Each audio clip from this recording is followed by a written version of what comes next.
Hello friends, pencils have erasers and filmmakers have the retcon, an all-powerful tool that reminds us that nothing, literally nothing, is sacred in Hollywood. This week on Heat Vision Breakdown, we take a look at the legacy of retconning, a double-edged sword that can either save or destroy a franchise. And if you don't like this video, we'll just erase it next week.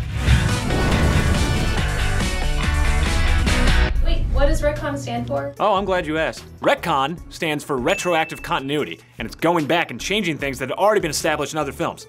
Got it? Okay, go ahead. In 1991, James Cameron walked away from the Terminator franchise with Judgment Day, a mic drop of a movie that needed no sequels. Judgment Day had been stopped, the future was saved, hooray. But the franchise went on without Cameron or original star Linda Hamilton. In something of an FU to Cameron and fans of the franchise, Terminator 3 argued that Judgment Day was inevitable. You know, the exact opposite of Cameron's message throughout the entire franchise, that there's no fate but what we make.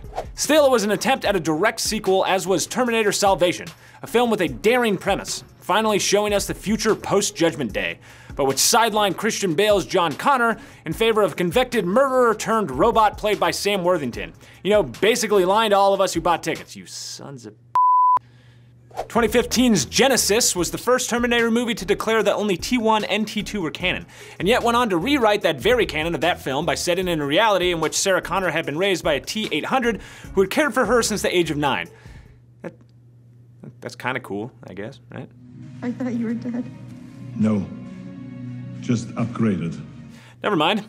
Now Dark Fate has continued the trend, once again pretending that no movies exist outside of T2. James Cameron is credited as a screenwriter and helped break the story for a trilogy. He is described as a Terminator for the 21st century. You know, the century that Terminators actually come from. It's not totally clear what this new movie has to say that wasn't already said in T1 and T2, though Cameron has promised sequels will delve more into the possibilities of AI than this film did. Artists have been retconning works for more than a century. Sir Arthur Conan Doyle famously killed off Sherlock Holmes in 1893, only to later retcon it a decade later, saying the death had been faked when the author decided he really wanted to keep writing Sherlock Holmes stories. Probably because they were paying money. Hey, maybe Robert Downey Jr. could take a page out of that playbook with Iron Man. The comic book world has survived on retcons for years in order to keep things fresh and entice new readers. Spider-Man is perpetually in his 20s. The Fantastic Four have eternally always been about 10 years into their adventures. Batman and Superman have been retconned so many times that honestly, what even is the canon at this point? Seriously, I'm asking. Write it down, print it out, and mail it to P.O. Box 3145. Even major sagas like Star Wars aren't safe from retconning. The prequel films introduced midichlorians, which offered somewhat of an explanation of where the Force comes from and what it is. A sort of soft retcon, if you will, of what we learned in the original trilogy. The Last Jedi seemingly retconned that to say, hey, anyone can have the Force, I guess. Or at least this kid has a magnetic broom.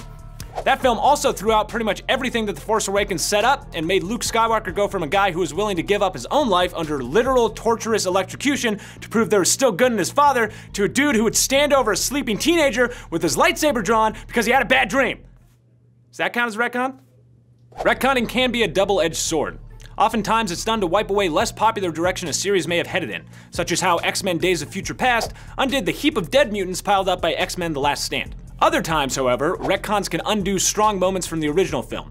Take Spider-Man 3's decision to make Flint Marko, aka Sandman, the man who killed Uncle Ben. Done as a ploy to attach emotional stakes to a new villain, the decision actually cheapens Peter Parker's origin story from the original film.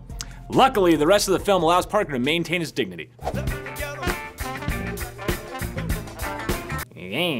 TV's Terminator, the Sarah Connor Chronicles, ignored T3 and provided a fascinating long-form way to explore the lives of Sarah and John Connor outside of the events of the films.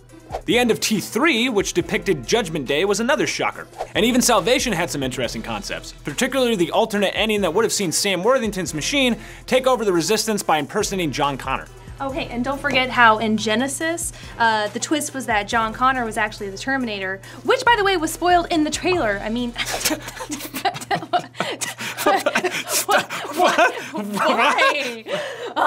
So what do you guys think? Are retcons overused? Let us know in the comments right down there, and don't forget to subscribe for more episodes of Heat Vision Breakdown. It's not a tumor! That's not the right movie. No?